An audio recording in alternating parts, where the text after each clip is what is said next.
Bwana Yesu asifiwe. Asifiwe tena.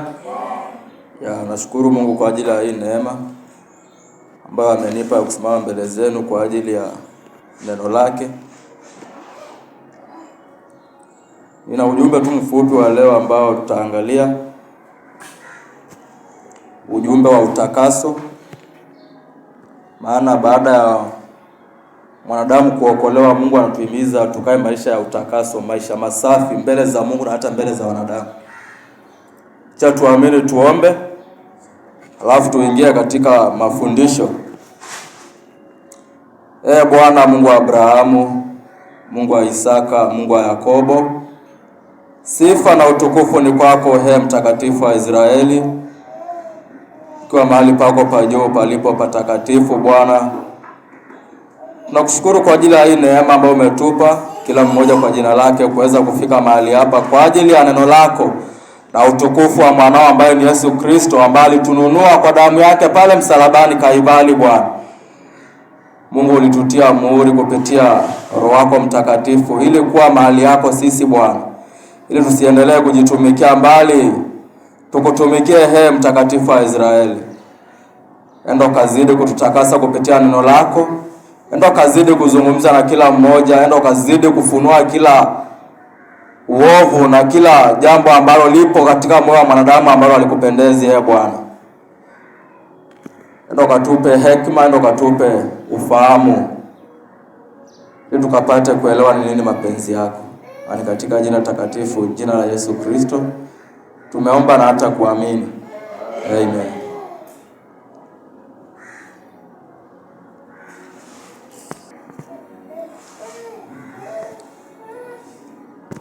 Tuangalie kitabu cha Yohana. Ujumbe wa leo ni kutakaswa kwa neno. Kutakaswa kwa neno. Yohana mtakatifu 17:17.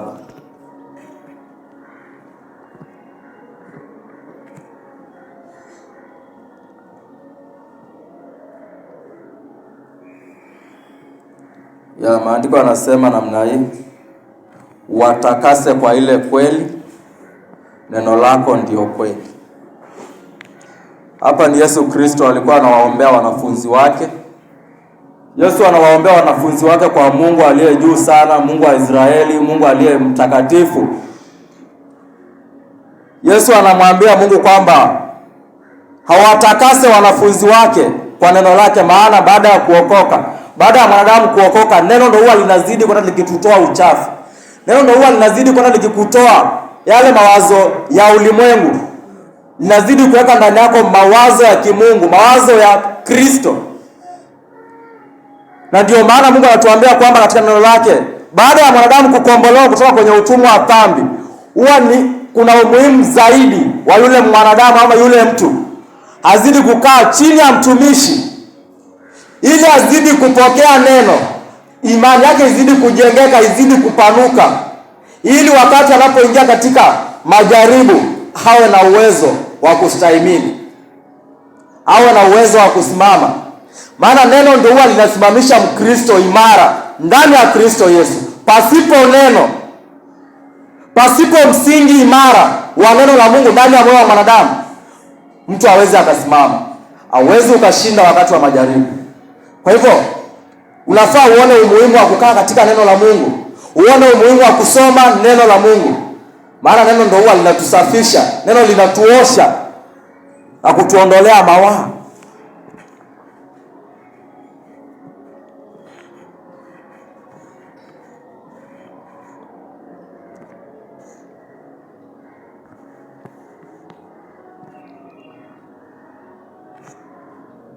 Tutaangalia kitabu kingine.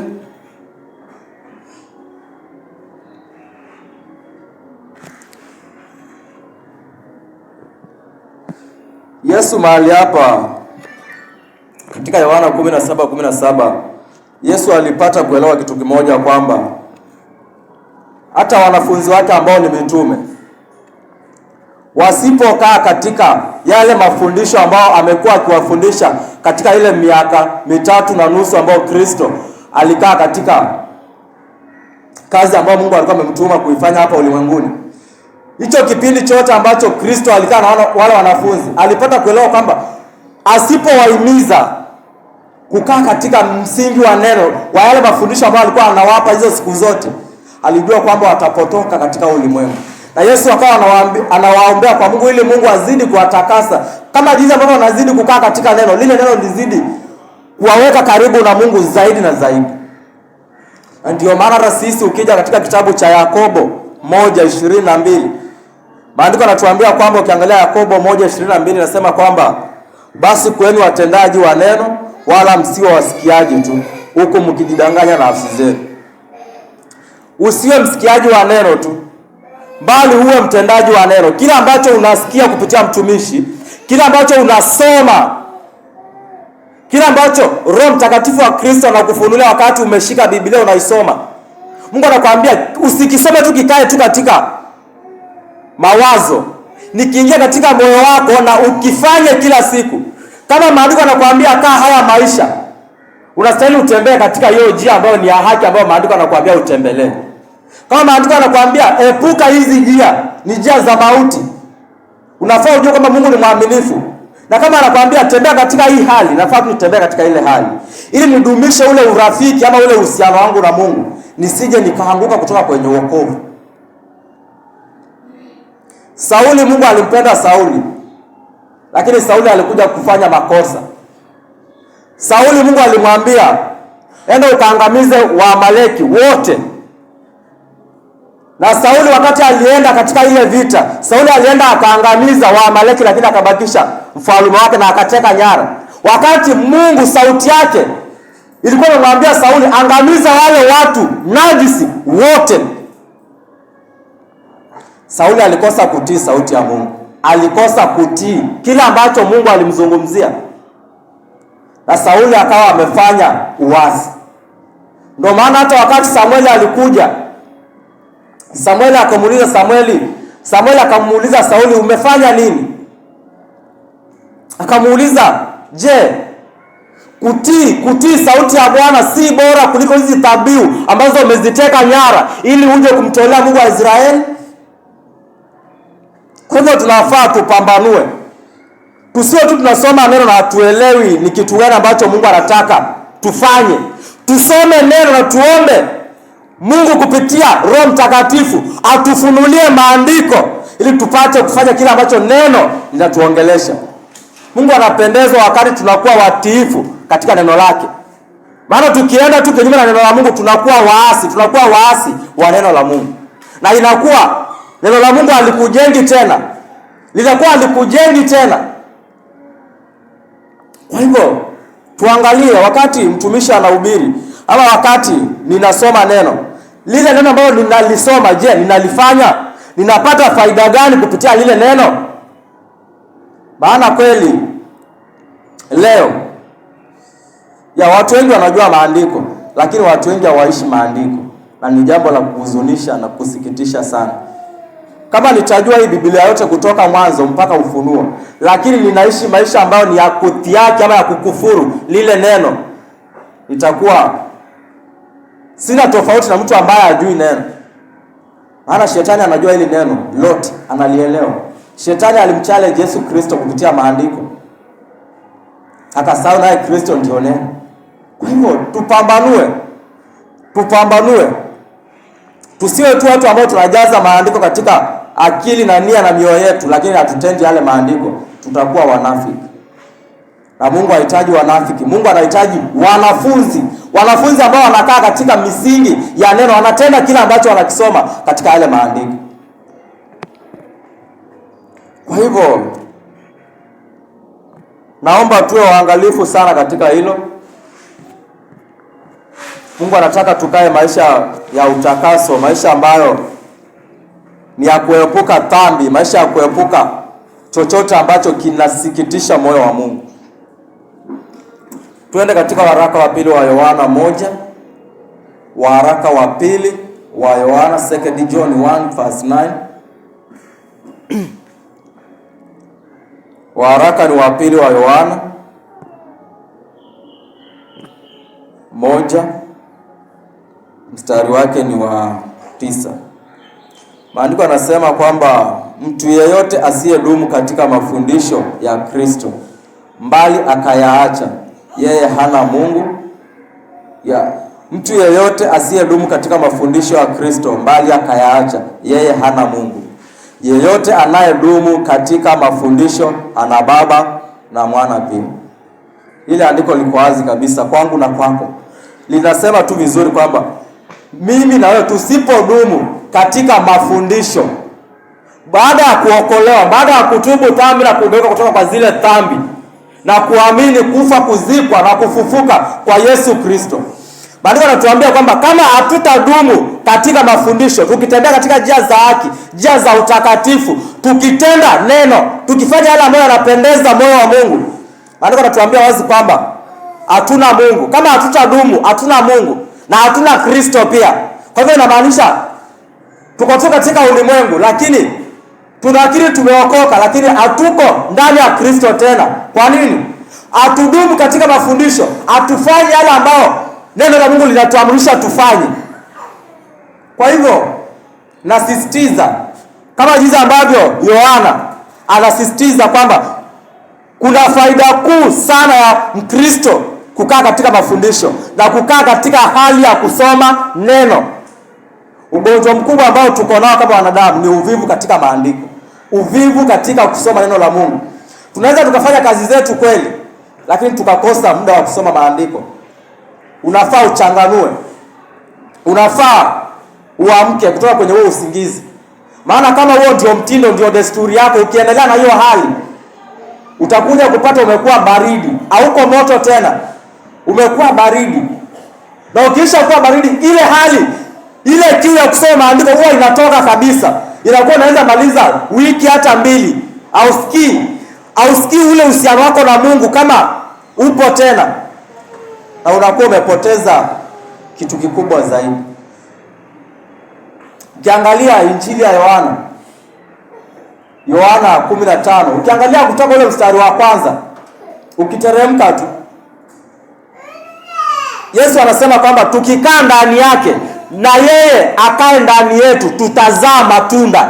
Tutazaa matunda. Lakini kama hatutakaa ndani ya Kristo, mimi na wewe hatuwezi tukazaa matunda. Hakuna tunda hata moja utazaa. Utakuwa mshirika wa kanisa, utakuwa unafanya kila kitu ndani ya kanisa, lakini hauna uhusiano na Mungu. Kwa hivyo, angalia uhusiano wako na Mungu, ushirika wako na Kristo umejengwa katika misingi ya aina gani? Angalia na upambanue. Kama hauna ufahamu, omba Mungu akupe ufahamu. Maana kweli kama Kristo anasema tusipokaa ndani yake tutazaa matunda, hiyo ni kweli na iko wazi kwangu na kwako. Ni mimi na wewe niangalie, je, nataka kuwa na matunda ya wokovu wangu? Maana kama vile ambavyo toba ina matunda, wokovu pia una matunda. Umeokolewa miaka 2 au 3 au 4. Lakini una faida gani katika ufalme wa Mungu? Ni nafsi gani umesaidia kuja katika ufalme wa Mungu kutoka kwenye giza? Umekuwa unafanya uinjilisti mara ngapi kwa wiki ama mara ngapi kwa mwezi? Maisha yako mwenyewe binafsi na Kristo, unaona kuna mabadiliko gani pale? Ni nini ambacho kimebadilika tangu uokolewe? Ndio maana Yesu aliombea wanafunzi wake kwa Mungu. Anaambia Mungu atakase kwa ile neno. Kwa nini? Wasipokaa katika neno, wasipodumu katika neno, itakuwa hakuna lolote pale. Kwa hivyo angalia njia zako. Chunguza maisha yako tangu ulipookoka, mahali ambapo unaamini uliokolewa. Angalia ni kitu gani ambacho umekuwa ukifanya. Je, umekuwa ukisoma neno? Wakati uko hata katika matatu, umekuwa ukikaa na mtu unamwambia kuhusu Yesu Kristo? Katika kazi yako, umekuwa ukishiriki neno pale ili nafsi zikombolewe? Unajua kazi ya mtumishi huwa ni kuhubiri Injili. Haijalishi ni watu wangapi ambao wanakubaliana na chenye mtumishi anahubiri. Huwa haijalishi. Hubiri neno watu wasikie. Yule ambaye anataka kugeuka ageuke. Mwenye anataka kumwamini Yesu Kristo aamini Yesu Kristo. Mwenye anataka kukataa Yesu Kristo akataa Yesu Kristo. Paulo anasema katika waraka wa kwanza wa Korintho 16, Anasema wale ambao wampendi Yesu Kristo na walaaniwe. Kwa hivyo kama haumpendi Kristo, kama ulimkataa Kristo, Paulo anaweka wazi kwamba uko chini ya laana. Na ili utoke kwenye ile laana, ni lazima utubu dhambi na ugeuke kutoka kwa hizo dhambi na uje kwa Yesu Kristo, ili Yesu Kristo aondoe hizo laana. Kwa hivyo tupambanue wapendwa. Tupambanue. Mungu anataka tukae katika misingi ya neno. Ili neno lizidi kuondoa kila aina ya uchafu ambao uko ndani ya mioyo yetu. Baada ya kukombolewa kutoka umauti wa dhambi, hapo ndio huwa vita yako na shetani imeanza. Wakati tu umeamini Kristo, hapo ndio huwa umetangaza vita rasmi yako na shetani. Na pale ndio unastahili ukae katika mafundisho zaidi ya miaka yako yote. Na pale ndio unafaa usome neno zaidi.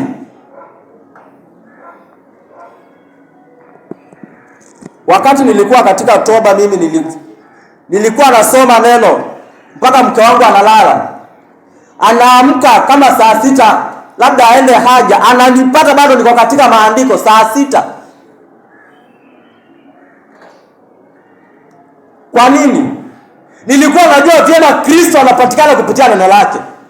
Na ili nipate ile nuru ya Kristo, lazima nikae katika neno. Lazima nichunguze maandiko. Si nichunguze maandiko niyajue sana, hapana. Ili neno lijae kwa wingi katika moyo wangu. Maana hilo ndio maandiko yanatuambia. Neno na lijae kwa wingi katika mioyo yenu. Kwa hivyo kaa chini. Jiite mkutano. Wewe mwenyewe binafsi. Penye ulikata kauli ya kumfuata Yesu Kristo, unafaa pia ukate kauli ya kupenda neno la Mungu na kukaa katika misingi yake. Bwana Yesu asifiwe. Mungu anapenda watu ambao wanatii sauti yake. Kama unakuwa mtiifu katika sauti ya Mungu, hakika Mungu anatembea na wewe. Mungu anatembea na watu ambao wanatembea katika njia ambazo zinampendeza. Sitatembea katika njia ambazo hazipendezi Mungu na nitarajie Mungu atembee na mimi. Haiwezekani. Kwa hivyo tupambanue. Tudumu katika mafundisho na tuwe watendaji wa neno. Maana kama hautakaa katika neno, hata kile ambacho ulisikia juzi na hiyo juzi nyingine, shetani atakiondoa. Kinafaa kiongezeke, hakistahili kipungue. Mali tuliachania juzi, inafaa uwe umepanda kiwango kingine, haustahili ushuke ama uwe pale pale, hapana solo. Hivyo ndio Mungu anataka tuwe. Tukae katika neno ili neno lizidi kutuondoa uchafu, lizidi kututakasa. Tuangalie kitabu ambacho ni Wathesalonike wa kwanza.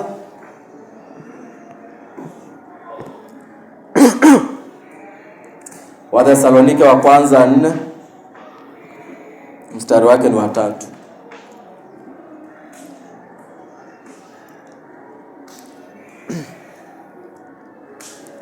Wathesalonike wa kwanza 4 mstari wa 3. Maandiko yanasema mapenzi ya Mungu ni kwamba ninyi mtakaswe ili kwamba mjiepushe na zinaa. Mapenzi ya Mungu ni kwamba ninyi mtakaswe ili mjiepushe na zinaa au uasherati. Biblia zingine zinaweka hivi. Tunaangalia tu neno kutakaswa. Hana ndio topic, ndio mada ya ujumbe wa leo. Kutakaswa kupitia neno. Mungu anatuambia kwamba mapenzi yake. Paulo anaandika kwamba mapenzi ya Mungu ambaye alituumba na akatuzaa mara ya pili kupitia mauti ya Kristo ama kupitia ufufuo wa Yesu Kristo. Huyo Mungu ndiye Paulo anatuambia mapenzi ya huyo Mungu ambaye ni Baba ni kwamba mimi na wewe tutakaswe, tukae maisha ya utakaso, tukijitenga na kila lililo ovu mbele za Mungu. Si mapenzi ya Mungu tukae katika zinaa ama tukae katika dhambi ya kila aina, hapana. Hapana, tuangalie tu penye Mungu anaweka katika neno lake. Mapenzi yake ama Mungu anapendezwa na mimi nikae maisha gani? Ya utakaso. Maisha ambayo si ya dhambi. Maisha ambayo ni ya kuchukia lililo ovu na kushikamana na lile ambalo ni jema. Maana kama nikiendelea katika dhambi na hiyo ni desturi yangu, itakuwa sina Kristo. Nitakuwa sina Kristo tena. Nitakuwa sitendei haki wokovu ambao Mungu alinipa bure bila chochote. Maana Mungu anatukomboa. Mungu anatukomboa kutoka kwenye umauti wa dhambi na tuingiza katika ufalme wa nuru, ufalme wa Yesu Kristo. Lakini baada ya kuingia katika ufalme wa nuru, mpendwa, Mungu anatuambia kwamba lazima mimi na wewe tufanyie kazi wokovu ambao Mungu ametupea bure. Lazima tuufanyie kazi. Unakombolewa bure, ndio. Unaokolewa bure kwa njia ya neema, kwa imani, ndio. Lakini baada ya kukombolewa, kuingiza mguu tu katika wokovu, Mungu anakuambia katika kitabu cha Wafilipi, ni lazima utendee kazi wokovu wako. Tuangalie kitabu ambacho ni Wafilipi. Nadhani Wafilipi 2 mstari wa 12 na wa 13. Na unafaa ufahamu kwamba si kwa nguvu zako. Wokovu hauwezi ukautendea kazi kwa nguvu zako. Yaani hauwezi ukalinda wokovu wako kwa nguvu zako. Mungu anasema yeye mwenyewe ndiye anatuwezesha. Kwa nini? Kupitia nini? Yule Roho wa Kristo ambaye ameweka ndani yetu. Kwa hivyo usianze kutaka kuapply nguvu zako, hapana. Tutaangalia maandiko vile ambavyo inaweka. Andiko anasema namna hii: kwa hiyo wapenzi wangu, kama vile ambavyo mmekuwa mkitii siku zote, si tu wakati nikiwa pamoja nanyi, mbali sasa zaidi sana nisipokuwepo, utimizeni wokovu wenu kwa kuongopa na kutetemeka. Kwa maana Mungu ndiye atendaye kazi ndani yenu, kutaka kwenu na kutenda kwenu kwa kulitimiza kusudi lake. Acha tuangalie Biblia ya King James, ndio huwa inaweka ile andiko. Biblia za Kiswahili kuna maandiko kadhaa huwa haziaeki penye inastahili. Tuangalie King James, huo mstari wa 12 tu.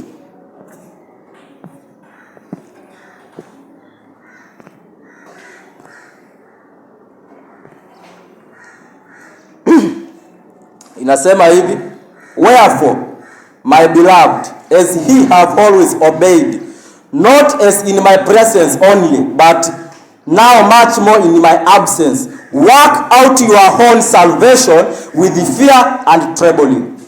Ufanyie wokovu wako kazi kwa kuongopa na kutetemeka. Na ni nani ambaye anatuwezesha kufanyia kazi huo wokovu ambao tuliupewa bure? Ni yule Roho Mtakatifu wa Kristo. Kiangalia mstari wa 13. Mungu ndiye anatusaidia. Mungu ndiye atendaye kazi ndani yenu. Maandiko yanasema hivyo. Kwa maana Mungu ndiye atendaye kazi ndani yenu. Kwa hivyo inamaanisha yule Roho wa Kristo ambaye tulitiwa muhuri pale kwa siku ya ukombozi, ndiye atakuwa anatenda kazi ndani yetu ili tusianguke katika majaribu, ili tusiache imani na kuenda katika njia ambazo hazipendezi Mungu. Yule Roho wa Kristo ndiye atatusaidia kutembea katika njia za haki. Ndiye atatusaidia kufanyia kazi wokovu wetu hadi mwisho. Ni jambo la kuhuzunisha sana mwanadamu kuacha njia za haki alafu aanguke katika mikono ya Mungu mwenye hasira na ghadhabu dhidi ya dhambi. Kwa hivyo nafaa nione umuhimu wa kukaa ndani ya Kristo, nikitembea tu katika njia za haki. Na maanisha yani tukae tu katika misingi ya neno. Kama una matumaini ya kutaka kuingia paradiso, kaa tu katika misingi ya neno. Yeyote aliye na matumaini ya kuingia mbinguni hana budi kukaa katika misingi ya neno, akae maisha ya utakaso kila siku mpaka mwisho. Tuangalie Wathesalonike wa kwanza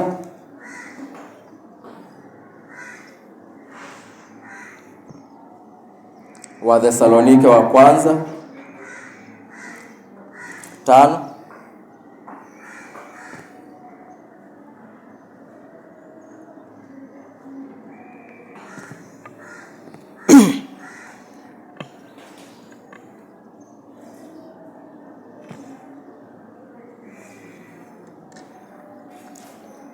mstari wa 18.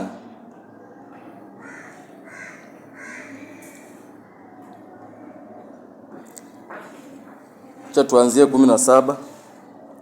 Wathesalonike wa kwanza 5 mstari wa 17 na wa 18.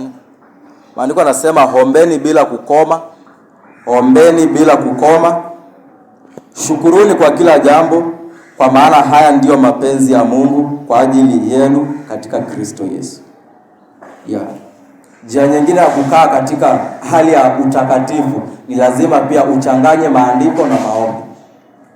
Lazima uchanganye neno na maombi. Maana baada ya kusikiza sermon, ama baada ya kusikiza mafundisho, ama baada ya kusoma neno, vile ambavyo ulikuwa unasoma neno, hivyo ndio Roho anakuongoza katika maombi. Kwa hivyo neno huwa linaenda pia na maombi. Na huo ndio upendo wa Mungu. Mwanadamu akaa katika neno na akae katika maombi, ili apate kukaa katika saburi, apate kukaa katika ule uvumilivu ambao Mungu anataka mwanadamu akae ndani yake. Maana tusipokaa katika uvumilivu ndani ya Kristo Yesu, tutapoteza ule ushirikiano wetu na Mungu. Na wakati mwanadamu anapoteza ushirika na Mungu, mwanadamu huwa anakuwa mbaya zaidi ya venye alikuwa mwanzo. Maana kama ulikuwa umeonja nuru ya wokovu, ulikuwa ndani ya Kristo, unakaa maisha ya haki, maisha masafi, alafu uje uache zile njia za haki, uanze kutumikia shetani tena. Maandiko huwa anatuambia kwamba ile hali yako ya kwanza, hata kabla hujamjua Mungu, hii hali ya mwisho huwa ni mbaya zaidi ya ile ilikuwa ya kwanza. Kwa hivyo kila ambacho unasoma katika neno uchanganye na maombi ili upate nguvu. Maana maombi yanaleta nguvu, lakini lazima yaendane kulingana chenye umekuwa ukisikiliza ama chenye umekuwa ukisoma. Hayo ndo mapenzi ya Mungu. Mwanadamu akae ndani ya Kristo, akisikiliza neno, akisoma neno na akiomba. Tuangalie 23 huo mlango 23 Wathesalonike wa kwanza 5:23. Andiko anasema, tuangalie 23 hadi 24. Andiko anasema, Mungu mwenyewe, Mungu wa amani, awatakase ninyi kabisa, nanyi muhifadhiwe roho zenu, nafsi zenu na miili yenu, bila kuwa na lawama katika Bwana wetu Yesu Kristo. Yeye aliyewaita ni mwaminifu, naye atafanya hayo. Huyo ni mtume Paulo kupitia Roho wa Yesu Kristo. Mtume Paulo anasema kwamba tuhifadhiwe roho zetu.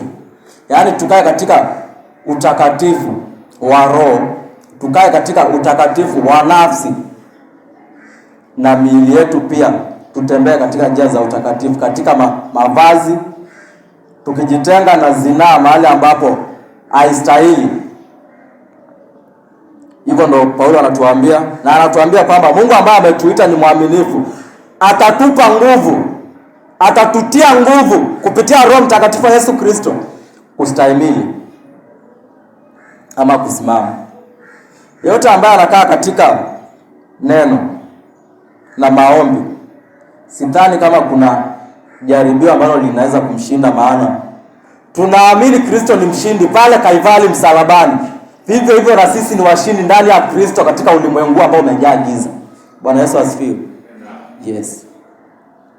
Kwa hivyo Mungu anataka tukae maisha matakatifu. Maana wakati tunaingia katika dhambi, tutauzima moto wa Roho Mtakatifu ndani yetu.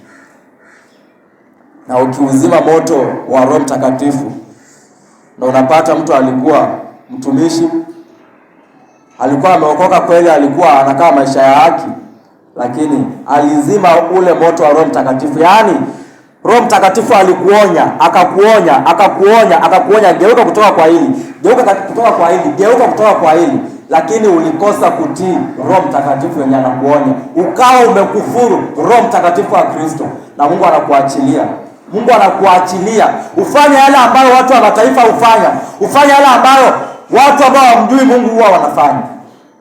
Kwa hivyo chunguza sana njia zako. Angalia wakati Roho Mtakatifu wa Kristo anakuambia hili ambalo unataka kulifanya ama unalifanya halistahili, huo unachukua hatua gani? Angalia tu vizuri katika maisha yako ya kila siku. Wakati maana naamini yote ambaye ako na Roho wa Kristo ndani yake, wakati tu umetoka tu step moja katika njia ya haki, Roho huwa anakukusudia ndani yako, anakuambia hili si sawa hili.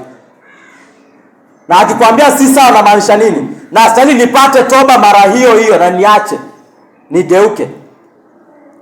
Alafu sasa inakuwa anakuonya, unaendelea tu. Anakuonya, unaendelea. Mwisho huwa ni unazima ule moto wa Roho Mtakatifu. Anaacha kuwaka ndani yako, anaacha kukuonya. Na unajipata ulikuwa unashika Biblia unahubiri, unajipata uko kwa baa. Unajipata ulikuwa msichana tu ambaye ulipenda Mungu, ulikuwa unakaa maisha masafi, unajipata umeanza kwenda Bogoruu vitandao unajiuza kule. Kwa hivyo chunguza katika maisha yako ya kiroho. Ni mara ngapi Roho Mtakatifu wa Kristo amekuwa akikuonya usitende hili? Na je, umekuwa ukigeuka? Umekuwa ukigeuka? Siku ya ukombozi, baada ya kuamini, kufa, kuzikwa na kufufuka kwa Yesu Kristo, kitabu cha Efeso ile mstari wa 30, maandiko yanasema kwamba Mungu alitutia muhuri. Alitutia muhuri kwa Roho Mtakatifu. Ule Roho Mtakatifu ndio mark ambayo Mungu anakuweka. Inamaanisha nini? Amemark huyu ni wangu. Huyu ni wangu kupitia Roho Mtakatifu. Alafu huyo Roho Mtakatifu ambaye maandiko yanatuambia ndiye mwalimu wetu, anatufundisha na kosa kumtii, itakuwaje? Mwisho huwa ni kukuachilia. Hata shule ambazo tunasoma tu, shule za kawaida, kama mwalimu anakuonya kila siku na augeuke, mwisho wa siku anakuachilia. Mtihani hata ukianguka hataki kujua. Ukija kupita hataki kujua. Kwa nini? Amekuonya na usikii. Hata Mungu kama anaonya mtu na asikii, kama huyo ni shetani analeta confusion. Ashindwe katika jina la Yesu. Hata acha tusonge mbele.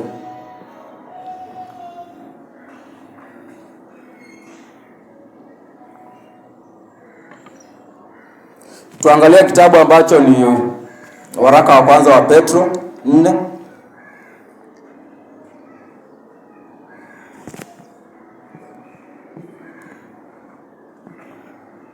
Waraka wa kwanza wa Petro 4. Tunaangalia kuhusu kutakaswa.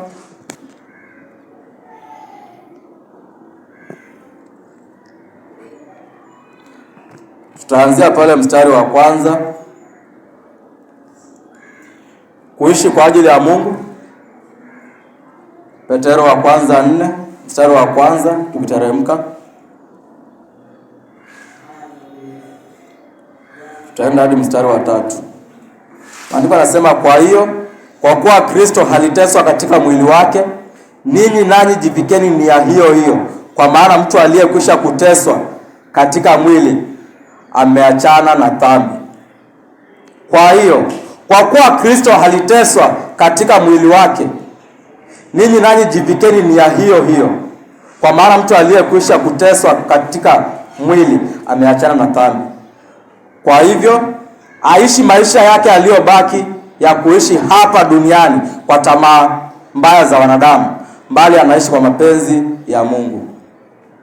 Huyo ni ndugu yetu ambaye ni Petro ambaye alitembea na Yesu Kristo miaka 3.5. Petro ambaye ni kanisa. Petro ambaye Mungu alimtumia sana. Petro anatuambia kwamba kama jinsi ambavyo Yesu Kristo aliteswa katika mwili wake, sisi nasi ndani ya huyo Kristo tujivike nia hiyo. Tujivike nia gani? Hiyo ya kuteseka kwa ajili ya Kristo. Tukiteseka kwa ajili gani? Yale ambayo ulimwengu unataka tuyakatae. Tusikubali kutekwa na ulimwengu. Maana wakati hatukuwa tumeokoka, tulitembea katika njia ambazo ulimwengu ulipenda tutembee, lakini baada ya kuwa ndani ya Kristo hatustahili tena tutembea katika yale matendo ya kale. Hatustahili tutembea katika yale matendo ya kale. Na maisha baada ya kukombolewa, mwanadamu anaishi kwa mapenzi ya Mungu. Unaishi maisha ya haki kila siku, maisha ya utakaso, ukifanya yale ambayo yanampendeza Mungu, ukifanya mapenzi ya Mungu. Hili kupitia kufanya yale mapenzi ya Mungu, mimi na wewe tupate kurithi makao ambayo Yesu Kristo ameandaa kwa ajili ya watakatifu. Maana kinyume na hilo tunaingia jehanamu. Tukiendelea kutumikia dhambi, tukiendelea kukaa maisha ambayo si ya utakaso, itakuwa na maanisha hatuna Kristo ndani yetu. Itakuwa na maanisha hauna Kristo na sina Kristo, kama tunatembea katika yale maisha ambayo tuliishi kabla ya kumwamini Yesu Kristo. Kiangalia mstari wa 3, maandiko yanasema, maana wakati uliopita mmekwisha kutumia muda wa kutosha katika maisha yenu mkifanya yale ambayo wapagani hupenda kutenda, wakiishi katika uasherati, tamaa mbaya, ulevi, karamu za ulafi, vileo, ngoma mbaya na ibada chukizo za sanamu. Petro anaweka wazi. Petro anatuambia tulikwisha kutumia muda mwingi sana katika yale maisha ya kale, tukilewa pombe, tukisikiza manyimbo za ulimwengu. Wapendwa, kama kweli uko ndani ya Kristo na unakaa katika miziki ya ulimwengu, Petro anaweka wazi, anasema na ngoma mbaya. Ngoma mbaya ni miziki ya Diamond ambayo watu wanapenda sana leo, na huenda hata imejaa katika simu za watu wengi hapa. Miziki ya reggae, miziki ambayo inatukuza bangi, madawa ya kulevya. Haya, miziki ambayo hip hop, miziki ambayo haitukuzi Mungu. Yaani wimbo wote ambao unasikiliza ambao haumtukuzi Mungu. Nafaa nijue nimesimamia mahali ambapo si salama hata kidogo. Diamond anaimba nyimbo ambazo anasifu zinaa tu, nyimbo ambazo anasifu tu wanawake. Na wanamuziki wengine wengi sana wanaimba nyimbo chafu ambazo hata ukipita mitaani unapata hata watoto wadogo wanazicheza, nyimbo za Zuchu. Watoto wanazicheza, wanacheza venye anacheza tu, ubatili wa ulimwengu, ngoma mbaya. Petro anatuambia hizi vitu kama hizi, ngoma mbaya, ibada chukizo za sanamu, vileo, maisha ya ulafi ndani ya Kristo, hawastahili hata katika mtu ambaye anakiri kumjua Yesu Kristo. Kwa hivyo kama haya ndo maisha yako, chunguza wokovu wako mpendwa. Unafaa, kama kweli unaamini unaenda paradiso, tunafaa tuone ni njia gani ambazo unatembelea za kukupeleka paradiso. Njia ya paradiso sio njia pana. Njia ya paradiso ni njia ambayo ni finyu, ni njia ambayo mlango wake ni mwembamba. Kwa hivyo pambanua. Mungu anataka tukae maisha ya utakaso kila siku. Wakati nasikiliza nyimbo yoyote ambayo haimtukuzi Mungu, nyimbo yoyote ambayo haimtukuzi Mungu, siko katika utakaso. Kwa hivyo angalia ni maisha gani ambayo unakaa.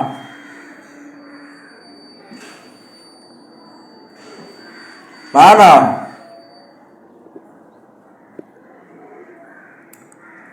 ya Yakobo 4:4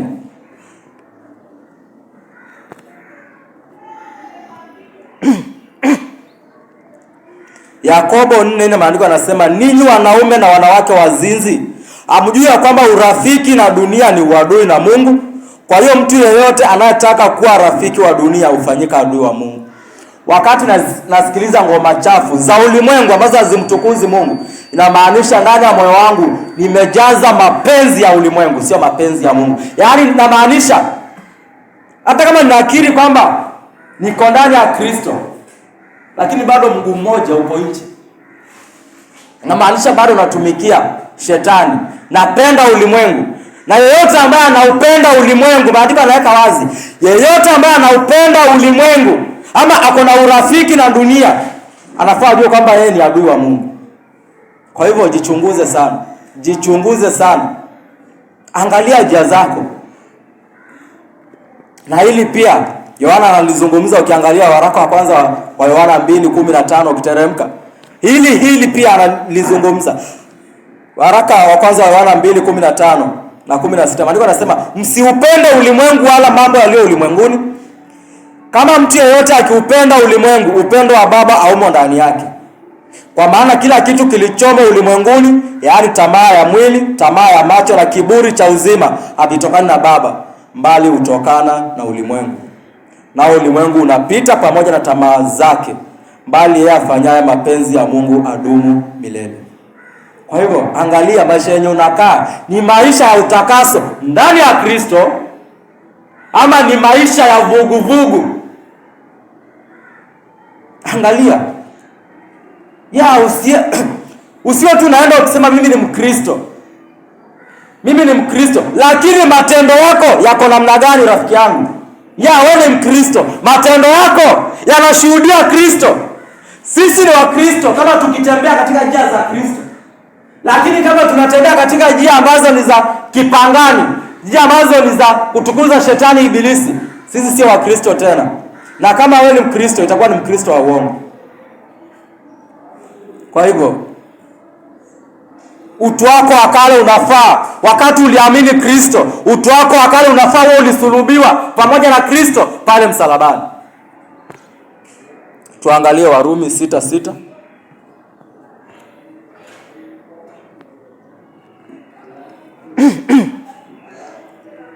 Warumi 6:6. Maandiko yanasema, kitabu ni Warumi 6:6. Tuwe makini tafadhali. Kwa maana twajua kwamba utu wetu wa kale ulisulubiwa pamoja naye, ili ule mwili wa dhambi upate kuangamizwa, nasi tusiendelee kuwa tena watumwa wa dhambi. Haya ndio maisha ya Mkristo. Mkristo wa ukweli. Mkristo ambaye alipata toba ya kweli, akahuzunika na akachukia dhambi, akaamini Yesu Kristo. Haya ndio maisha ya Mkristo ambaye anakaa maisha ambayo ni ya kutakaswa kila siku. Akae maisha tena ya kutumikia dhambi, kama venye Petro anasema, tulitumia muda wa kutosha wakati hatukuwa tumeamini. Kwa hivyo baada ya kuamini Yesu Kristo, Petro anamaanisha hili.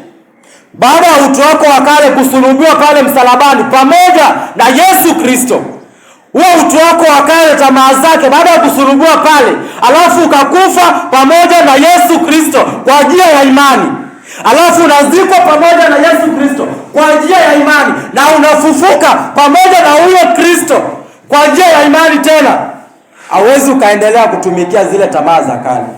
Utakaa maisha ya utakaso mpaka mwisho, ukitambua kwamba mimi ni kiumbe kipya ndani ya Kristo, na sistahili tena niwe na ule muonekano wa kale. Baada ya Sauli ambaye alikombolewa na Kristo, mtume Paulo ambaye Yesu amemtumia kuandika nyaraka nyingi sana katika Agano Jipya. Paulo baada ya kuokolewa anashuhudia, anasema yale mambo ambayo alikuwa anayaona yana faida sana. Ukiangalia Wafilipi 3, yale mambo ambayo aliona yana faida sana, kwenda akiangamiza Wakristo, kwenda akifanya mambo ambayo ni machukizo, anasema sasa anayaona kama maji. Anamaanisha nini Paulo? Hataki yale mambo ya kale tena. Kwa nini? Yeye ni kiumbe kipya ndani ya Kristo, na anastahili aenende katika upya, katika imani na katika matendo na mwenendo wake wote. Kwa hivyo, je, maisha yangu na yako yanafanana na haya ya Paulo? Paulo ambaye alichukia dhambi, Paulo ambaye alijiweka chini ili Kristo amtumie. Paulo alikuwa mtu ambaye entertain nonsense. Na mimi na wewe tunafaa tuwe watu ambao hatu entertain nonsense. Yaani tuwe watu ambao ndani ya Kristo Yesu, kupitia Roho Mtakatifu ambao tulitiwa kama muhuri siku ya ukombozi, tunafaa tuwe watu ambao tuko na chuki na dhambi, sio chuki na wanadamu. Kwa hivyo, pambanua. Mungu anataka ukae maisha ya utakaso kila siku. Mungu anataka ukae maisha ya kupenda kusoma neno, kuomba na kuishi hilo neno. Maana kama nitakaa maisha ambayo si ya kupenda neno, kama nitakaa maisha ambayo si ya kupenda neno, na ninakiri kwamba nina Kristo ndani ya moyo wangu, nitakuwa nadanganya. Katika kitabu cha Marko kama si 6:7, Yesu anasema watu hao niabudu kwa midomo yao, lakini mioyo yao iko mbali sana. Mbona Yesu aliambia wale watu hivyo? Kwa sababu Yesu alitazama ndani ya mioyo yao, akaona mioyo yao imejaa unafiki, mioyo yao imejaa upuuzaji, mioyo yao haina nafasi ya neno lake. Mahali pengine anawaita enyi kizazi cha nyoka. Kwa nini? Akiwatazama anaona yule nyoka wa Edeni, anaona tu zile tabia, anaona tu ile hali yao ya asili ya kuzaliwa. Anawaambia enyi kizazi cha nyoka, kutoka bustani la Edeni. Yesu anawaambia nyinyi ni kizazi cha nyoka, mnafanya mapenzi ya baba yenu ambaye ni Ibilisi. Kwa hivyo hatufai tukiri kwamba tuko ndani ya Kristo alafu tunaenenda katika zile njia ambazo ni za kale. Hapana, hautakuwa Mkristo. Mkristo ni mwenye anatembea katika njia za Kristo. Yesu hakupenda zinaa, Yesu hakupenda pombe, Yesu hakupenda wanawake, Yesu hakupenda wanaume ambao wajitishi katika neno la Mungu. Yesu alipenda watu ambao wanafanya mapenzi ya Mungu. Yesu alipenda watu ambao hata kama wako katika njia ambazo hazipendezi, wakisikia lile neno linawageuza, wanatembea katika njia za haki. Lakini kama nasikia neno, alafu neno linaniambia niende hivi na ninaenda hivi, hauwezi ukatembea pamoja na Mungu. Na Mungu hawezi akaonya mwanadamu kila siku, atakuonya itafika mahali ya kuachilie, uende aone utafika wapi. Kwa hivyo tupambanue. Tulisulubwa pamoja na Yesu Kristo. Ule mwili wetu akale, mwili ambao una asili ya dhambi, uliangamizwa msalabani. Inamaanisha tunastahili tukae maisha ya haki. Inamaanisha tunastahili tutembee katika njia ambazo zinampendeza Mungu, sio katika tamaa zetu. Yeyote ambaye anatumikia tamaa zake, wewe mtu maisha yake anaashiria wazi kwamba hana Yesu Kristo. Ukisha kuokolewa, unafaa uwe mtumwa wa haki, haufai uendelee kuwa mtumwa wa dhambi.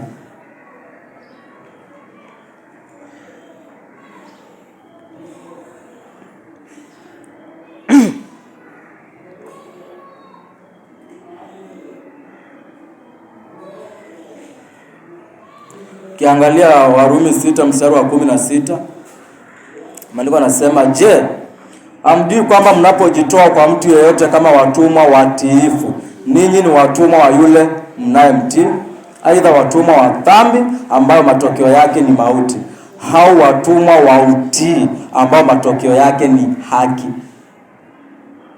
Paulo anasema nini? Paulo anaweka hili jambo kwa wepesi rahisi zaidi.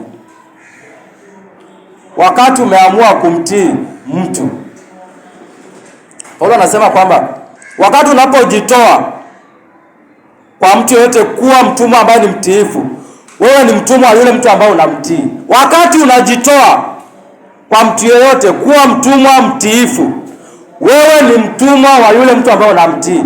Aidha uwe mtumwa wa Yesu Kristo ama uwe mtumwa wa dhambi, mtumwa wa shetani Ibilisi. Ni mimi na wewe tuchague, tutatumikia shetani ama tutatumikia Yesu Kristo. Na kama kweli unataka uzima, ni uchague kutumikia Yesu Kristo. Maisha ya utakaso. Lazima tukae maisha ya haki, maisha matakatifu kila siku mpaka mwisho. Kitabu cha Wagalatia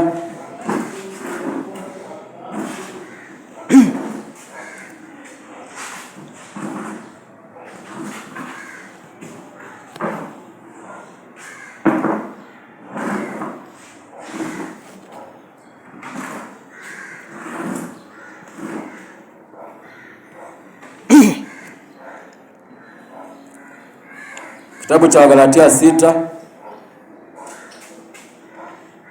kitabu ni Wagalatia 6 mstari wake ni wa 14.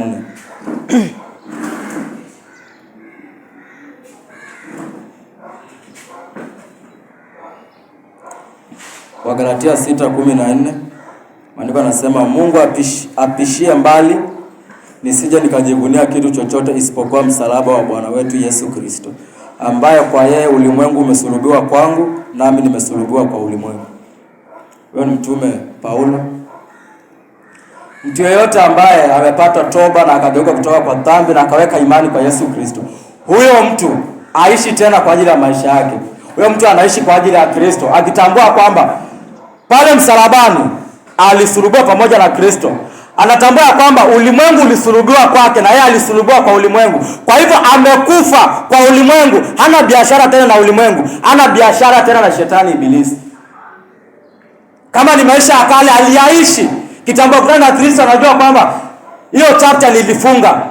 Nimesulubiwa kwa ulimwengu. Sina biashara tena na ulimwengu, sina biashara tena na dhambi, maisha ya mwili. Sina biashara tena nayo.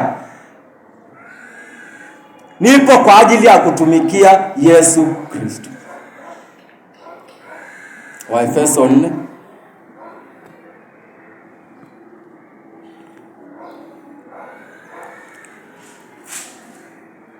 30. Waefeso 4:30, andiko anasema wala msimuhuzunishe Roho Mtakatifu wa Mungu, ambaye kwake mlitoa muhuri kwa ajili ya siku ya ukombozi. Usimuhuzunishe Roho wa Mungu. Kuhuzunisha Roho wa Mungu ni kuenenda katika njia ambazo hazipendezi Mungu. Yule Roho wa Kristo ambaye ako ndani yako, wakati unatenda dhambi na unaamini kwamba uko ndani ya Kristo, huwa unahuzunisha yule Roho wa Kristo ambaye ako ndani yako. Na kama akizidi kukuonya na haugeuki, huwa unamzima na anakuachilia utende yale ambayo unataka kutenda ufike mwisho.